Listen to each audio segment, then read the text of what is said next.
Kami juga kan sekolahnya ngebaur, nggak ada yang tempat yang sama gitu. Udah belajar untuk deket sama yang lain juga, jadi nggak ada pengalaman-pengalaman yang buruk entah apa karena masalah minoritas nggak ada. Perkenalkan Monica Yunita, salah satu warga keturunan India yang ada di Kampung Madras, Medan, Sumatera Utara. Ia adalah generasi ketiga dari orang-orang India yang ada di wilayah tersebut yang hingga kini sering disebut sebagai Little India of Medan. Nyatanya, keberadaan komunitas keturunan India telah menjadi bagian penting dari sejarah peradaban Indonesia. Bahkan nama negara ini berasal dari kata Indus dan Nesos yang dalam bahasa Latin artinya Kepulauan India. Well, kita juga tahu nama-nama beken macam Ayu Azhari atau orang terkaya nomor 5 di Indonesia, Sri Prakash Lohia, sebagai beberapa di antara orang Indonesia berdarah India yang terkenal di negara ini. Kita sudah pernah bahas sejarah orang-orang Arab, Tionghoa, dan Yahudi. Jangan lupa untuk cek videonya jika kalian belum menyaksikannya. Lalu, seperti apa sejarah orang-orang India di Indonesia? Get your coffee and let's get it started.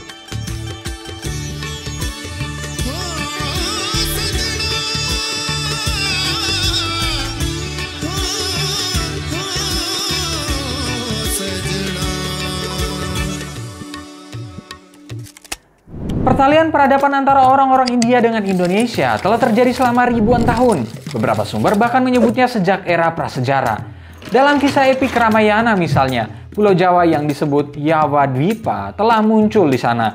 Jika diperkirakan bahwa kisah tersebut muncul pada antara abad ke-7 hingga 4 sebelum Masehi, maka bisa dipastikan relasi telah terjadi sejak tahun-tahun tersebut. Sementara peninggalan keramik India dari abad pertama Masehi juga sempat ditemukan di Bali, hal yang kembali menjelaskan latar waktu hubungan tersebut.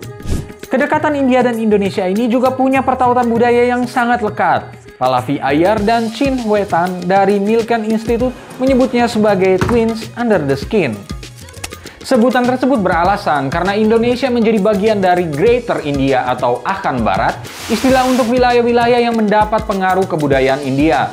Sejarawan India Sheldon Pollock menyebutnya sebagai Sanskrit Cosmopolis.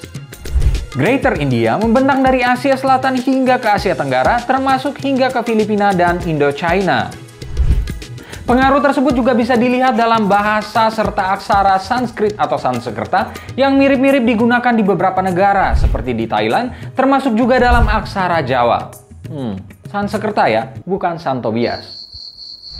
Peneliti asal Prancis Georges Couet bahkan menyebut ada istilah Indianization atau proses menjadi India dalam budaya, misalnya pengadopsian sistem kasta yang disebut pernah ada di Jawa, Bali, Madura, dan Sumatera. Nah, sejarah kerajaan-kerajaan Hindu-Buddha di Indonesia juga tidak lepas dari pengaruh orang-orang India alias Indianization itu. Ada beberapa teori tentang masuknya agama Hindu ke Indonesia, misalnya yang dibawa oleh orang-orang dari India, utamanya dalam relasi dengan 4 kasta, Brahmana, Ksatria, Waisya, dan Sudra, di mana orang-orang dari kasta-kasta tersebutlah yang dianggap bertanggung jawab atas masuknya Hindu ke Indonesia. Yang jelas, banyak kerajaan yang kemudian menjadi Indianized sejak tahun 130 Masehi, mulai dari Salakanegara, Tarumanegara, Kalingga yang adalah Indianized dari kerajaan bernama sama di India, lalu ada Sriwijaya, Medang Mataram, Kediri, Singasari, Majapahit, Galuh, dan Sunda. Penuh. Migrasi orang-orang India ke Indonesia kemudian terus terjadi di abad-abad selanjutnya. Di era kerajaan-kerajaan Islam misalnya, aktivitas perdagangan yang terjadi kala itu juga banyak melibatkan pedagang India. Hubungan kemudian menjadi intensif setelah negara api menyerang. Maksudnya penjajah Belanda datang ke negara ini. VOC misalnya berebut status India itu dengan kongsi dagang milik Inggris, British East India Company. Makanya ada istilah Dutch India dan British India.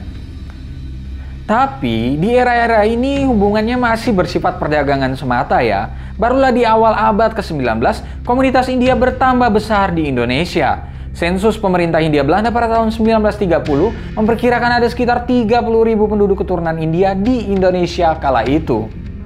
Kebanyakan dari warga India ini berasal dari suku bangsa Tamil dan Sikh, serta menariknya hampir separuh dari mereka adalah orang yang lahir dan besar di Indonesia. K.S. Sandhu dan Amani dalam bukunya Indian Communities in Southeast Asia menyebutkan bahwa orang-orang India Tamil mayoritas berada di Sumatera Utara dan bekerja sebagai buruh di perkebunan. Awalnya, komunitas ini disebut sebagai orang Keling atau Kling yang berasal dari kata Kalingga yang merupakan kerajaan di India Timur yang banyak didiami oleh orang dari suku bangsa Tamil. Di beberapa daerah di Sumatera Utara, misalnya di Delhi, memang kala itu sedang marak-maraknya usaha perkebunan dengan salah satu komoditas utamanya berupa tembakau. Delhi Maskapai adalah salah satu perusahaan utama yang mempekerjakan orang-orang Tamil kala itu dengan kondisi pekerja yang menyedihkan. Pasca kemerdekaan Indonesia, sebagian dari mereka ada yang pulang kembali ke India, namun ribuan lainnya memilih menetap di wilayah tersebut hingga kemudian benar-benar berasimilasi dengan masyarakat pribumi.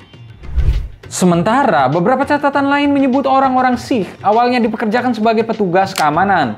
Pada tahun 1879 misalnya, setelah diberlakukannya penggunaan mata uang Belanda di Sumatera Utara, berdiri The Javase Bank di Medan.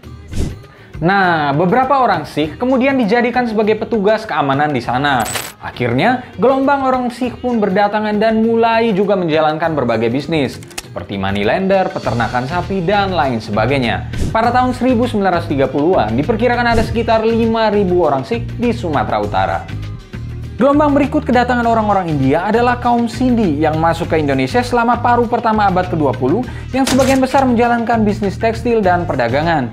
Sedangkan gelombang ketiga masuk di akhir 1970-an yang terutama terdiri atas kelompok investor, manajer, dan profesional seperti insinyur, konsultan, akuntan, bankir, dan ahli-ahli IT. Hingga kini, orang-orang keturunan India ini tinggal di berbagai wilayah di Indonesia. Mereka umumnya menjalankan berbagai bisnis di bidang tekstil, hiburan, dan lain sebagainya. Pada tahun 2013, diperkirakan ada sekitar 100.000 warga keturunan India di Indonesia. Dan dari angka tersebut, hanya sekitar 9.000 orang yang masih merupakan warga asing. Jakarta sendiri didiami sekitar setengah dari seluruh komunitas India di Indonesia. Tokoh-tokoh keturunan India juga tersebar di segala lini. Selain Ayu Azhari dan saudara-saudarinya, serta Sri Prakash Lohia yang mendirikan Indorama Group, ada beberapa pengusaha lain, misalnya Sinivasan Marimutu dengan Texmaco Group, Mittal dengan Ispat Group, Ram Punjabi yang membangun kerajaan industri film, dan Haris Lasmana yang menjadi salah satu pendiri Cinema 21. Selain Sri Prakash Lohia, keluarga Mittal adalah salah satu yang terkaya bukan hanya di Indonesia, tetapi juga di dunia. Laksmi Mittal misalnya pernah menjadi orang terkaya ketiga di dunia versi majalah Forbes. Ia ternyata mulai merintis usahanya di Sidoarjo, Jawa Timur lewat bendera Mittal Steel Company. Walaupun demikian, ia tercatat berkewarganegaraan India. Di dunia sosial dan politik, publik tentu ingat dengan H.S. Dillon yang menduduki jabatan-jabatan penting di kementerian dan pemerintahan. Kemudian, ada ratusan bahkan mungkin ribuan tokoh keturunan India lainnya yang menjadi sosok-sosok kunci di berbagai perusahaan nasional dan internasional yang ada di Indonesia. Warisan budaya India juga sangat banyak di Indonesia. Ada kuil Shiva di Pluit dan ratusan tempat ibadat lain yang menjadi pusat kegiatan religius. Beberapa tempat di Jakarta, misalnya Pekojan di Jakarta Barat dan Koja di Jakarta Utara, juga mendapatkan namanya dari orang-orang India beragama Muslim. Dalam hal masakan, banyak masakan pedas Indonesia yang mendapat pengaruh dari budaya orang India. Di Pekalongan dan Wonosobo, ada masakan dari cacahan sayur nangka yang nyatanya merupakan warisan kuliner dari India. Keberadaan orang-orang keturunan India ini memang menunjukkan beragamnya latar budaya Indonesia. Sama seperti orang-orang keturunan Arab dan Tionghoa, semuanya mendapatkan hak yang sama sebagai warga negara Indonesia. Oleh karena itu, sudah sepantasnya kita saling menghormati dan menghargai satu sama lain. Karena Bhinneka Tunggal Ika artinya berbeda-beda tapi tetap satu jua. Well, yang itu juga berasal dari bahasa Sanskerta. Nah, lalu bagaimana menurut kalian? Seperti apa sejarah orang-orang India ini harus dimaknai? Berikan pendapatmu. Terima kasih telah menyaksikan video ini. Jangan lupa untuk di rumah aja dan sering-sering cuci tangan kalian. Jika kalian punya saran atau masukan untuk konten-konten selanjutnya, jangan lupa untuk tinggalkan di kolom komentar di bawah ini. Jangan lupa juga untuk like, subscribe, dan nyalakan lonceng notifikasi, serta ikuti terus pintarpolitik.com untuk dapatkan informasi seputar fenomena politik di Indonesia. Bye.